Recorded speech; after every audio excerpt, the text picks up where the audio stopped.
What's up, folks? Thanks for being here. Please take a second to hit subscribe, hit thumbs up, hit the share button, all that good stuff. Massive pipeline attack, and you are not being told everything about it. Big surprise. I know, shocking. You were like, the mainstream media's not giving it all to us? They're not giving us every single detail. How could that be? But yeah, so we're going to get into this. I'm going to get into several stories today, but we'll start off with this massive pipeline attack on the Nord Stream 2, which the United States was, we wanted to do anything and everything to stop this, to make sure this didn't happen. And here's the thing, the proxy war is about far more than just the Nord Stream 2 pipeline. For those who haven't been following it, that's the pipeline that it costs billions of dollars. I don't know the exact amount, but billions of dollars. Pipeline between Russia, which has all the energy, right? Energy is a euphemism for planetary death fluid. So they have all the planetary death fluid, and Europe's like, we would like all the planetary death fluid. So they made this pipeline. I'm explaining this in very easy terms. They made a massive pipeline that was about to start between them and Germany and France were some of the big ones. And even before this, Europe, the EU nations got 40% of their energy. It sounds like someone's giving you like fucking monster drinks or like it's a Red Bull or some shit, like a pipeline with Red Bull coming out of it, but energy. But they got 40% from Russia to begin with. And so the pipeline kind of represented everything that the U.S.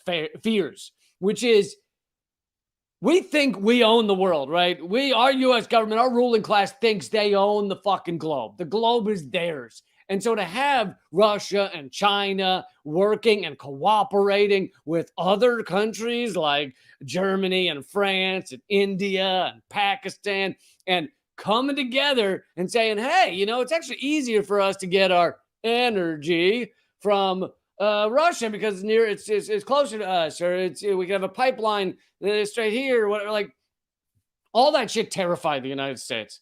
And so terrified because we're losing hegemony. We're losing ownership of the world. So the pipeline was kind of the mascot of that.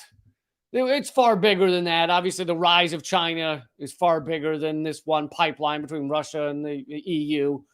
But it was the mascot. If there were mascots for fucking proxy wars, it'd be Pipey the Pipeliner, right? It represented everything the U.S. feared in terms of global cooperation outside of American influence. So here's what just happened to the pipeline, which had not started operating. The U.S., this proxy war kicked off right at the time that the pipeline was very close. It was finished, essentially, and it was going to begin pumping energy to the EU nations. So this is from the New York Times, but I'll show you what the New York Times is not telling you in a minute. Pipeline breaks look deliberate. Yeah, you think multiple. By the way, it's multiple at once. Pipelines don't explode in multiple places at once by accident, usually. Pipeline breaks look deliberate, Europeans say, exposing vulnerability. The leaks in the Nord Stream under the Baltic Sea heightened fears of shortages because of the clash with Russia and showed how vital infrastructure could be at risk. And hilariously, a lot of the propaganda has been that, Russia did this to themselves. They did this to their own fucking pipeline. And I don't know the reason they're giving for why Russia would do this to their own pipeline. I guess they're trying to claim this is a false flag, right? Russia blew up their own pipeline to try and blame the United States, et cetera, et cetera. But what all those media outlets are skipping over, I think, or almost all of them, is that Biden actually admitted that the United States would essentially do this. I mean, first of all, I don't think Russia's got a lot on its plate. I don't think Russians are throwing on a scuba tank and diving down and blowing up their own pipelines that it costs billions of dollars to make. That just seems like idiocy. I mean, and even if this was a Russian false flag, what would they get out of it? Like, what would they be like? Aha, we did it. Like, whereas the United States clearly get something out of stopping the pipeline they've wanted to stop. Like, anyway, so here's Biden from several months ago.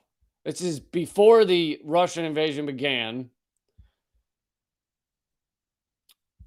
And just look at how hard Biden is working to try and make his like face work, like his face with his words, and trying to, and I don't know if it's more the plastic surgery or it's the fucking dementia pills or whatever it is.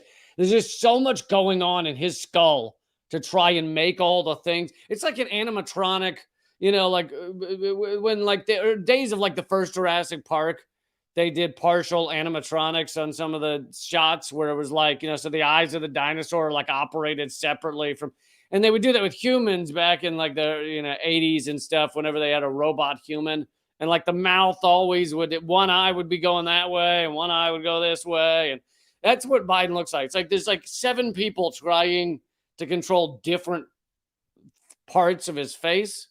Just like, oh, I got this eye. And there's a guy with a lever just like, ah! And he's like, you're supposed to do the eyes together. Well, I'm trying.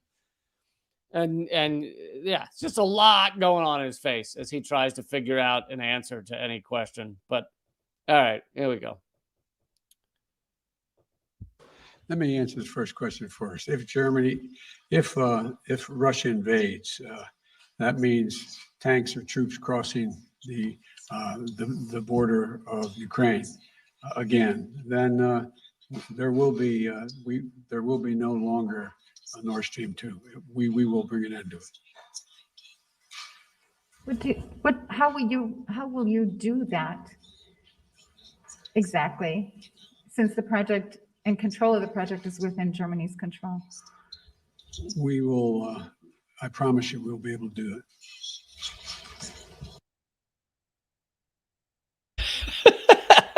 And he's got his little smirk and he did the George W. Bush like eyebrow thing. I don't think I can do with that says like, I'm fucking up the world right here.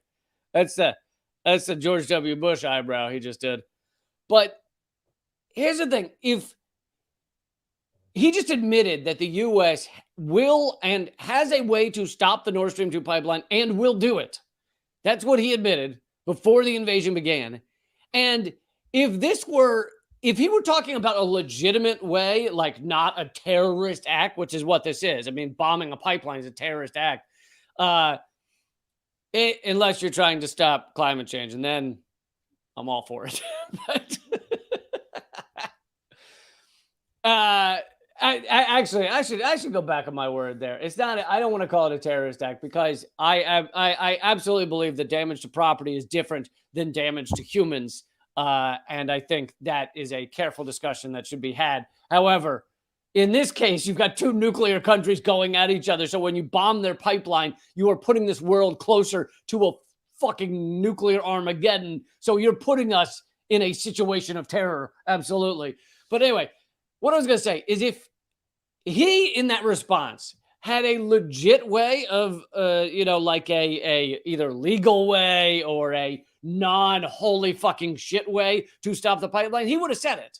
Like, he would have said, oh, well, we, have an agreement with Germany that they won't go forward without our, like, if there was something that sounded even remotely like okay to say in front of news cameras, he would have fucking said it.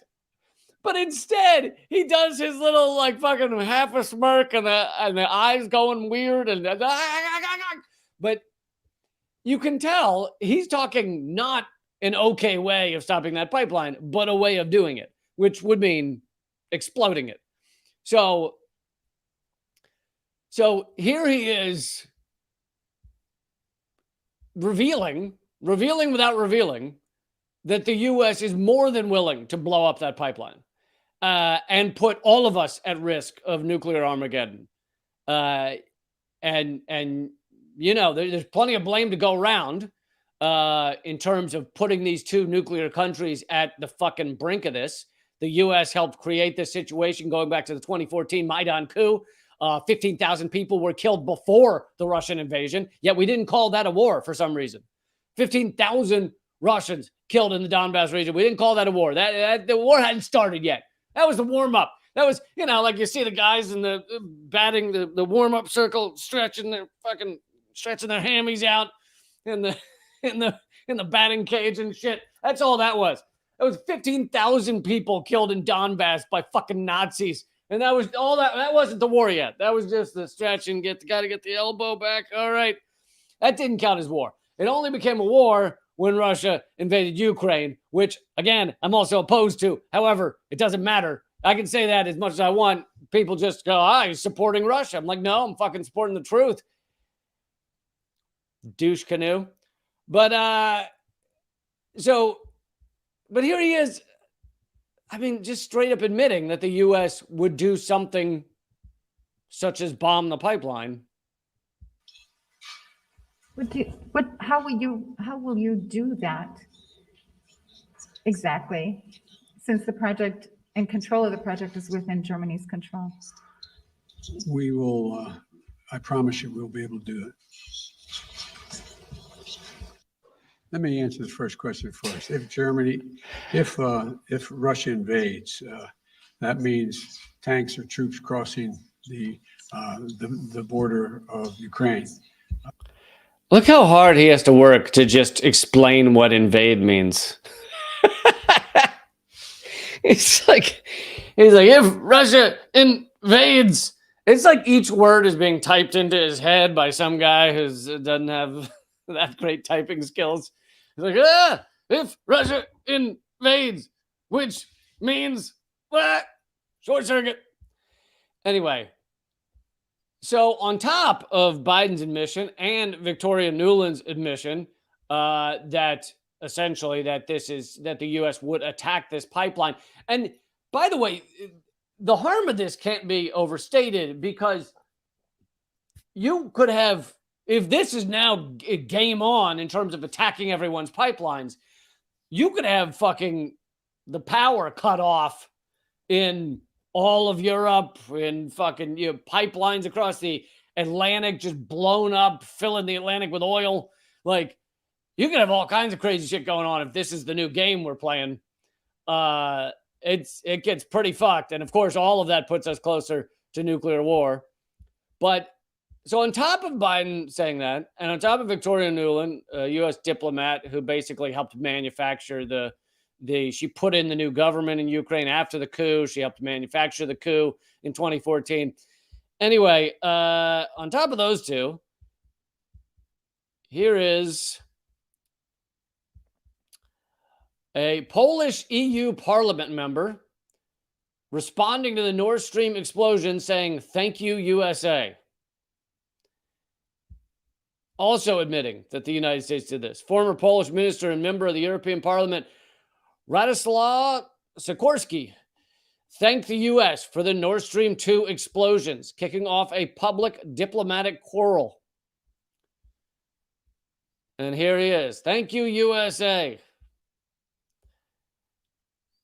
I mean, it's pretty fucking incredible. It's like none of these people are all just sociopaths, and they seem to have no problem with the fact that that people are dying, that they're using Ukrainians as cannon fodder for all this. None of it matters. Just full on sociopaths. I mean, truly incredible. And of course, all of this takes away from where we should be moving as a race, right? As humanity, we should all be working even more together to deal with the climate crisis, to deal with the environmental catastrophe, even outside of the climate crisis. Even outside of climate crisis, we have we're cutting down all the trees, filling the oceans with plastic, killing all the animals. We've killed 50% of all land mammals, land animals over the past 40 years. All of that's outside of just climate crisis. So these things are crucial. These are the times we should be getting together and being like, wow, we got to work on this together. And instead, you have a proxy war that the U.S. has carefully manufactured. Russia, of course, going for it as well, falling for the bait or whatever you want to call it. And they're using Ukrainians as fucking cannon fodder and funding and arming fucking Nazis. Now, of course, you don't know whether it was the U.S. who did this, or it could have been Ukrainian soldiers with U.S., weaponry. I imagine it takes some impressive know-how and weaponry to get down to the bottom of the Baltic and set whatever charges need to be set to cause this kind of catastrophe. But so I kind of don't picture the Ukrainian Nazis doing the, strapping on their snorkels and going down there. I don't know if there's, I do Nazis have snorkels? Are there snorkels with little swastikas on them? Because that's fucking terrifying. Sea Nazis are, that's scary, man. Sea Nazis is where it gets too weird. But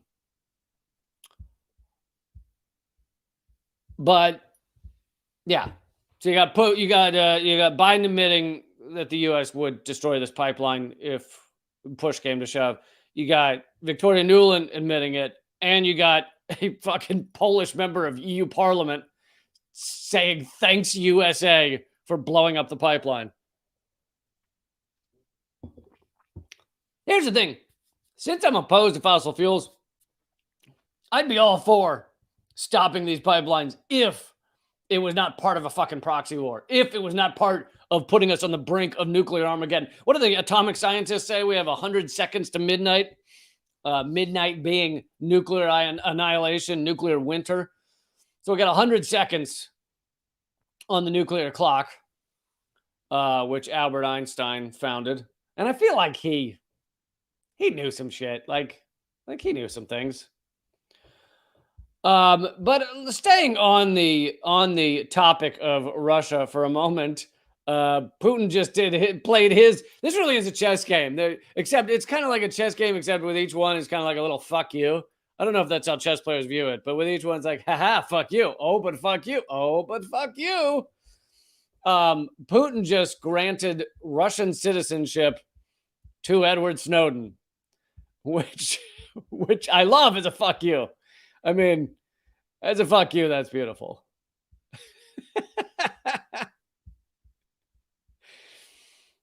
That's like, because not only is the U.S. dying, of course, to get, shit, it's freezing now. Because not only is the U.S. dying to get Edward Snowden back so that the United States can torture him, as they're doing with the UK's help to Julian Assange. More on Assange in a minute. But the U.S. wants to have him back to torture him. But Edward Snowden, like Assange, represents everything that's wrong with the United States. I don't mean they're what's wrong with it. I mean, they revealed everything that's wrong with the United States. Edward Snowden revealed that we are some of the most surveilled people on earth, Americans are, by our own government, even as our own government claims that they're not invading our privacy. Here they are surveilling fucking everything. And they tried to get Snowden, for those of you who didn't follow the story back then, close enough, he did not try and end up in Russia. He was trying to go to, it was either Cuba or Ecuador or somewhere. And the flight from Hong Kong had a layover in Russia. So he lands in Russia, and then the U.S. stopped him from going any further because they basically were going to pull out of the sky, threatened to shoot down any plane that they thought had him on it. And so he became stuck in Russia. And now Putin is in the position of having this guy there that is viewed as an enemy of the state to the United States. But what did he do? All he did is reveal the truth to us. All he did is reveal what our government is fucking doing to us. Like, we should view him as a hero. There should be monuments to these fucking guys. And instead, the U.S. wants to torture him the same way they did to Chelsea Manning, the same way they're doing to Julian Assange, the same way they did on a much smaller scale to John Kiriakou, 2 years in prison for revealing that our CIA tortures people against the Geneva Convention. And then Kiriakou goes to prison for revealing the torture. And Gina Haspel, one of the overseers of the torture, the torturer in chief, she becomes head of the CIA. So that shows you what the U.S. respects. It respects fucking thugs. It respects fucking mafia. That's what we are, and that's the way they behave. And anybody who reveals their secrets, most of their secrets are straight up crimes, or many of them are. So reveals their crimes, reveals their war crimes, reveals their murders like Chelsea Manning did, which is what they're going after Assange for. Assange had created a site that allowed someone like Chelsea Manning to leak these documents, leak this information without it being known who leaked it. Chelsea Manning ultimately revealed herself accidentally that she had done it. But if she had not done that, if she had not accidentally revealed who leaked the Iraq war logs and everything, then she would not have been caught, because that's how WikiLeaks worked. The whole point of WikiLeaks was that they don't even know where the information is coming from. So the U.S. saw Assange and Snowden as the biggest threat in the fucking world. These are people that can reveal our crimes.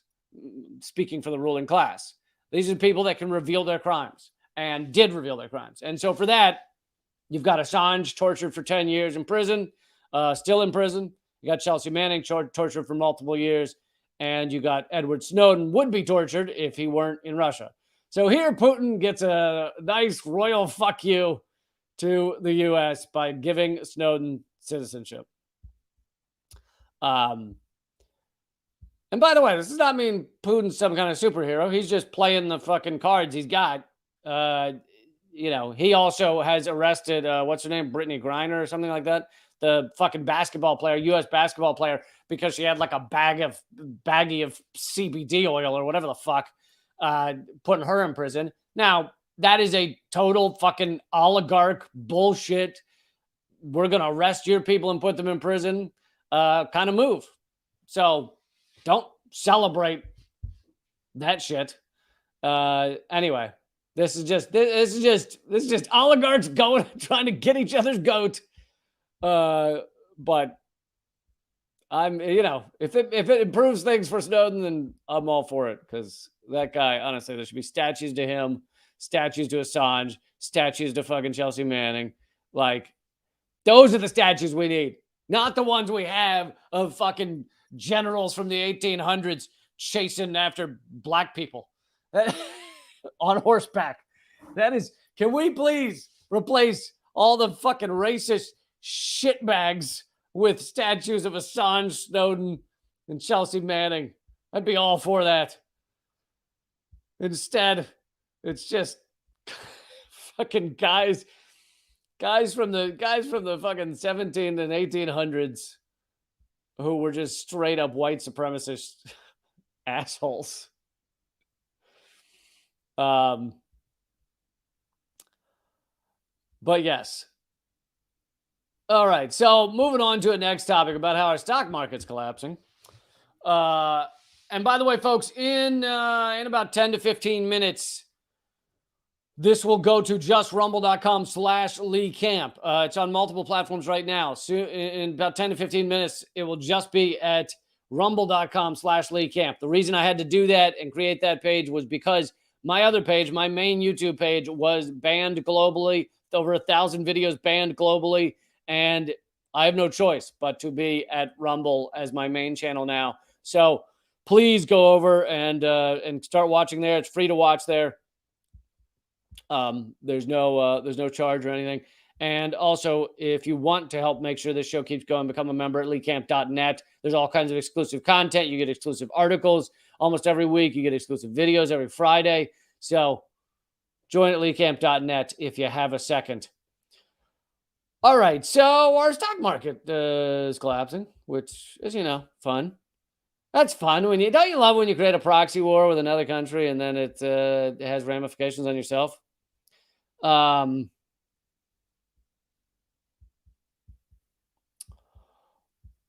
Our sanctions, our economic sanctions have completely backfired.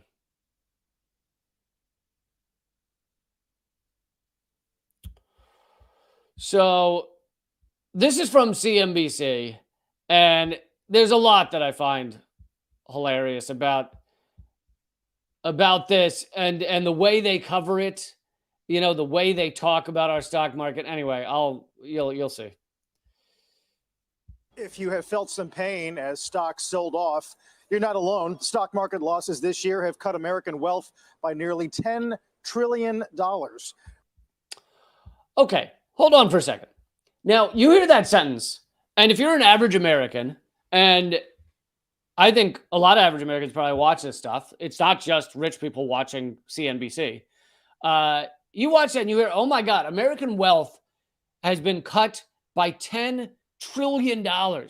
And by the way, these are unimaginable numbers. Like the example I often use is if you were to earn $40,000 a year after taxes, $40,000 a year, to make $1 trillion, you'd have to work for 25 million years. So get busy, get to work. So unimaginable numbers. But think about these words he's using. The wealth of Americans has been cut by $10 trillion. Now, first of all, think about the word wealth. Is the stock market wealth? So this goes to something that I've talked about a lot. There's a great book by Tan Lu called The Ponzi Factor. I am one of the only people who covered it. I don't think you will see it on even other independent media talking heads, as we're called. If so, then I apologize. But the stock market in general, all of it nowadays is a Ponzi scheme. It is not what people think about when we think about stock. When we think about stock, I think most people, and I did until a couple of years ago, think, oh, you invest in a company, not a country, although that maybe that too. But you invest in a company. You give them a little money to that company. Then you own a little bit of their stock. As they make money, they give you dividends, part of their money they made. Now, dividends don't exist that much anymore. Yes, there's some here and there, but it's really a tiny factor in the stock market. The amount of money changing hands, the dividends are almost inconsequential. So instead, what almost everybody is doing that invests in the stock market, puts money in the stock market, is you're giving money to buy a little stock, and you get money when you sell that stock to someone who thinks it's worth it to buy that stock, which means you only make money if you get someone else to buy it at a higher amount, which is the definition of a fucking Ponzi scheme. That's like the SEC own definition of a Ponzi scheme is you buy into something and you only make money if people keep buying in and want to buy your funds from you or whatever, keep buying in. And the final factor of a Ponzi scheme is you're being lied to. Well, these companies lie all the time about their worth, about what they foresee for the future. There's just massive. If we have time, I'm going to get to a big company that just was caught lying massively to investors and was fined hundreds of millions of dollars for it. It's all the time these people are lying to, they're lying to investors. They're lying. Think about how much lying Facebook has done over to us, to the government, to everyone over the past 4 years. Facebook, it was revealed, was lying about the amount of time that people watch videos because advertisers want to think people are watching videos. So they told them they're watching 30 seconds. They're watching like 3 seconds. Like that shit goes on all the time. That's not the exception. That is how this shit works. It is a fucking scam game, a con game. And that's the definition of a Ponzi scheme. So when they say the wealth in the stock market is not wealth. The stock market is an imaginary. It's an abstraction. Wealth would be if you had a handful of sandwiches and everybody was hungry. You've got a lot of wealth there. But in terms of the stock market, you only get that wealth once you sell that stock. And then you get the dollars. And yes, we can argue dollars are fake too, but we live in a society now where dollars are pretty much accepted everywhere. So we'll pretend those are real for the moment. So you only get those dollars after you sell it. Meaning when you just hold something that says Google stock, you don't have anything. And in fact, in the fine print, it says that if you went to Google and said, I want money for my stock, they're obligated to give you something like 1/10 of a cent for your entire stock. I have $800 worth of stock. And they're like, here's 1/10 of a cent. So anyway, you don't really have wealth until you sell it. Now, one of the ways that I think that we could make a difference is by is by changing the way we talk about it. So you don't have to talk about it as dollars. You could say, so you could say Jeff Bezos, if he's rich with stock, you could say Jeff Bezos is full of padoodles, and then when he sells it, all right, now he has dollars. Anyway, this is implying that all the stock market is wealth. It is not. But then, more importantly, this guy just said, Americans have lost $10 trillion in wealth. Now, what Americans do you think he's talking about? It's almost entirely the rich, because the stock market, something like 80% or more of the stock market is owned by the top 10%. And most of that is owned by the 1%. But it is so when he says $10 trillion has been lost, the vast majority of that has been lost by the rich. So to sit here and go, oh my God, Americans have really suffered. Well, no, most Americans have not suffered from this. Now, there are some that are suffering from their mutual funds that have stuff invested in these, which probably people shouldn't. But again, this is him acting like every American is a rich American, which is bullshit. Robert Frank has some more on that for us this morning. Hey, Robert. Good morning, Carl. Well, from 401ks to family offices, shareholders have lost trillions in dollars of wealth this year.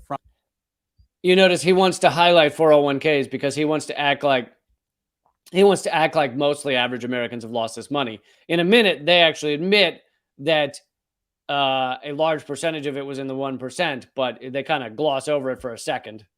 From those market declines, new data from the Federal Reserve showing that the value of Americans' holdings of corporate equities and mutual fund shares falling by $9.2 trillion. That's as of July. Now, look at this fact. $8 trillion has been lost by the top 10%.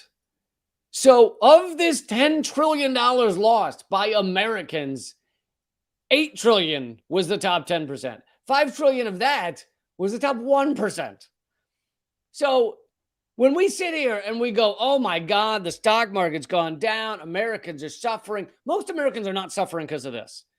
Rich Americans might be pissed because of this. So, this is a common lie that's done on your mainstream media, is to act like all of this rich people shit is all of us. That all of us are hurting as the rich people are hurting. And of course, rich people aren't hurting because let's say a rich person, let's say someone with $100 million loses $20 million. Do you think they're hurting now that they have $80 million? And of course, that's a huge loss, right? Oh my God, I lost $20 million, but they have $80 million. So the idea that they're hurting is bullshit. So when they sit here and talk about the pain, the hurting, $8 trillion of the $10 trillion in losses comes from the top 10% that are not hurting. They're not fucking hurting, all right? First, you add in the declines since that time, probably brings it close to the $10 trillion mark. Now, the top, they have lost the most since they own the most stocks. The top 10% of Americans saw their stock wealth drop by over $8 trillion this year. The top 1% losing $5 trillion in stock wealth. That's about a 20% drop in keeping with the market. Rising home prices have helped a bit, but not nearly enough to. She says rising home prices have helped a bit. Yeah, while people are struggling to be able to own a home, to be able to have, the home prices have gone fucking nuts. And no one can afford to have a home anymore. And you have massive wealth management funds, asset management funds like BlackRock, which is one of the largest stakeholders of Blackstone, which is the largest single home owner. And so you have a bunch of, groups like that running around buying up homes so that they can rent them back to people and make money off of harming people's lives, basically.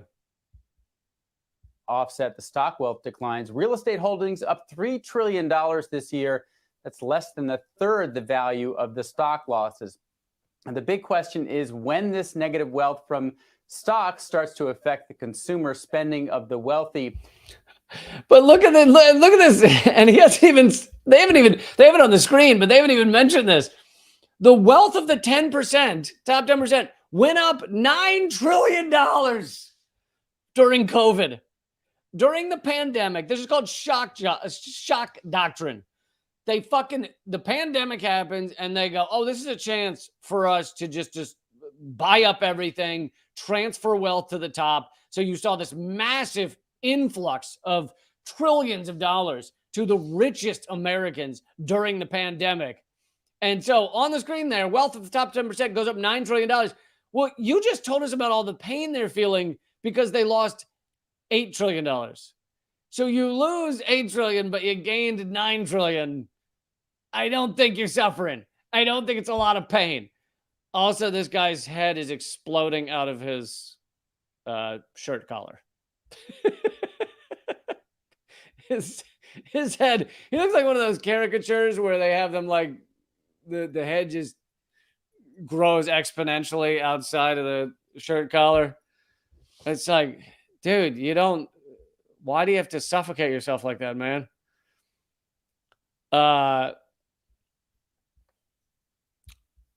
Anyway, just incredible to see NBC. But this is what our mainstream media does. This is kind of their job, is to act like each and every American is the rich. We are the same as the rich. We should want what the rich wants. When they're feeling pain, we're feeling pain. Oh, it hurts so much when the rich lose $1 trillion. It just aches in my bones to see Bezos's wealth go down a little. It's bullshit. Now, Americans are fucking hurting. Absolutely. But it's not because of that. It's not because corporate titans or stock has gone down. All right, so let's see. Actually, this is staying with CNBC. I thought this was a good thing to show right now, even though it's not. They posted this. Apparently, CNBC posted this 3-4 years ago, but still, the times have not changed enough for that to matter that it was 3-4 years ago. This is what CNBC, the news for the fucking shitbag rich, this is how they think you should be living as someone who monitors their budget closely. So the budget breakdown is of a 25-year-old who makes $100,000 a year. First of all, that's pretty fucking impressive. This is a 25-year-old making $100,000 a year. Nice. Dude, that dude is doing nice. All right, so making $100,000 a year, and this imaginary person, he or she is good with money. So, let's see, can I zoom in some on this? Whoa. So, typical monthly spending, $2,770. Health insurance, $270. That's actually an impressive healthcare plan nowadays, to only spend $270 a month, which is sad that that's even a thing. Dining out, $250. Utilities, $195. Transportation, $130. That's pretty damn good for transportation. Cell phone, $40. Cell phone, $40. I have a cell phone and I don't even use like the data allowances. Like, it is the lowest level plan that I think they let me have, and it's $100 a month. House cleaner, $30. Okay. Internet, $20. Rent, $825. $825 for this person's rent a month. In the United States, I remember this fact from a few years ago. So this is probably the same time this was posted. The cheapest rent for a 1-bedroom apartment in the United States was like Wichita, Kansas or something. And it was $600 a month. So apparently this graph is pretending this guy is 25 years old, makes $100,000 and lives in Wichita, Kansas. Because most other cities, $825 is not a rent for, is not enough of a rent for his or her own apartment. Now, if he's got 5 roommates, all right, good on you. Donations, $615. That's lovely that they think Americans are donating $600 a month. I think, considering we live in a sociopathic society that fucking rewards wealth and basically tells you not to help others, I don't think most people are donating $600 a month. Groceries, $400. $400 a month. Like, unless you're buying spam and shit, and that's it. Like, you get a spam and you get a bagel, and that's it for the month. $400 is not going to cover your groceries. When I first moved to New York, I was 21, 22 years old. I had essentially no money. I remember I paid $700 a month for my rent, and I shared a bunk bed. Luckily, the other guy was in the other part of the bunk bed. We didn't have to share the same mattress, but but I was on the top bunk. I had a roommate I didn't know on the bottom bunk. We were in like a closet, and it was $700 a month in New York City to have half a bunk bed. And I allotted myself, because I had so little money, I allotted myself $100 a month food budget. And that was in 2002, and I ate like nothing. Like, it was like a piece of bologna. This was when I ate meat. I don't eat meat anymore. I had like a piece of bologna and like a piece of bread for dinner.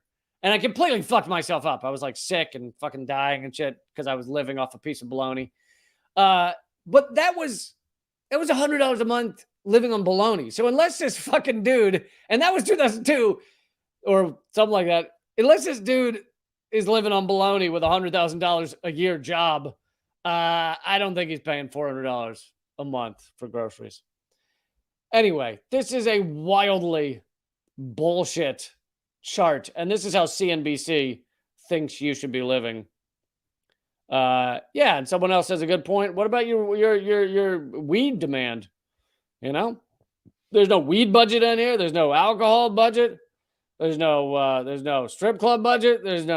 Honestly, there's a lot of things they're not calculating in this monthly spending, this bullshit monthly spending.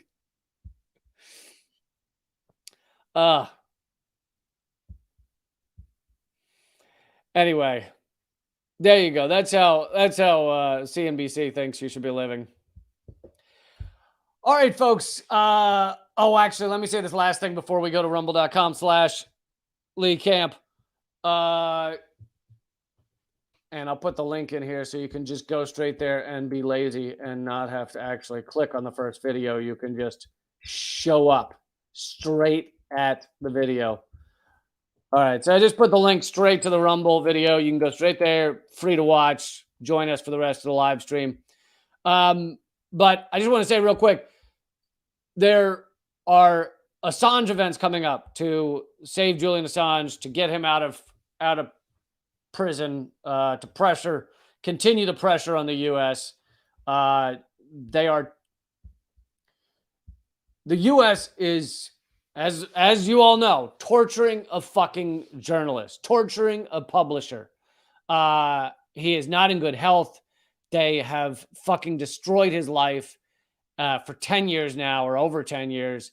And and every charge that they acted like they had against him has fucking collapsed. They don't have anything. Even their main witness, their star witness, in the trial in Britain, has admitted that he made it up. He's a sociopath who also has been prosecuted for pedophilia and other things. And he admitted that he made up the charges against Assange. And the FBI, they knew that he made it up, but they used him anyway. So everything that they pretended to have against Assange has collapsed. And yet they keep him in prison, and they're threatening to extradite him to the U.S. to be tortured more. So this says DC rally. It's actually DC and London. And then maybe other cities have stuff as well. But October 8th, coming up, supporters of WikiLeaks publisher Julian Assange in England will join hands to form a human chain surrounding Parliament in London. In solidarity, U.S.-based supporters will hold a rally at the Department of Justice in Washington, D.C., calling on Attorney General Merrick Garland to drop the charges against Assange. So this is October 8th. The DC one is 12-3. I guess I don't know. I don't know if the London one is a different time. It very well might be, but they're definitely both in October 8th. And I highly recommend, if you can get to either of those, that you go and support Assange. Unfortunately, I'm performing in London, but I don't get there until a couple of days later. I wish I could be there then, but I'll be performing in London October 12th. If you want to come to that show, that's the tickets are at leecamp.com. But please, everybody, promote this. Let folks know. We have to keep the pressure on. As I was mentioning earlier, there should be statues to Julian Assange in every country, but especially in Britain and in the United States. He revealed he and WikiLeaks have revealed so much that is important to us, that we have learned from, that we've learned how our state, our nation works, how they behave in our name, not just war crimes, but he's revealed all kinds of oppression and attacks by various governments, not just the U.S. and Britain, governments around the world. He's revealed stuff about Russia, stuff about Peru, stuff about Australia, stuff about Israel, stuff about the UK and EU, the NATO countries, stuff about the United States, stuff about Canada. He and WikiLeaks revealed so much that we all need to know about our governments. And of course, a lot of what he revealed about the U.S. was straight up war crimes, and an understanding of their war crimes and acknowledgement. And clearly they're fine with it. So, and it's tough to obviously say the same thing for, 10 to 12 straight years, but Julian Assange should be free. And we need fucking statues to him. All right, folks, I'm going to continue at rumble.com/Lee Camp. So join me over there. And here we go. Got a few more stories for you. And I'm going to play in a minute. I'm also going to play the new episode of Most Censored News with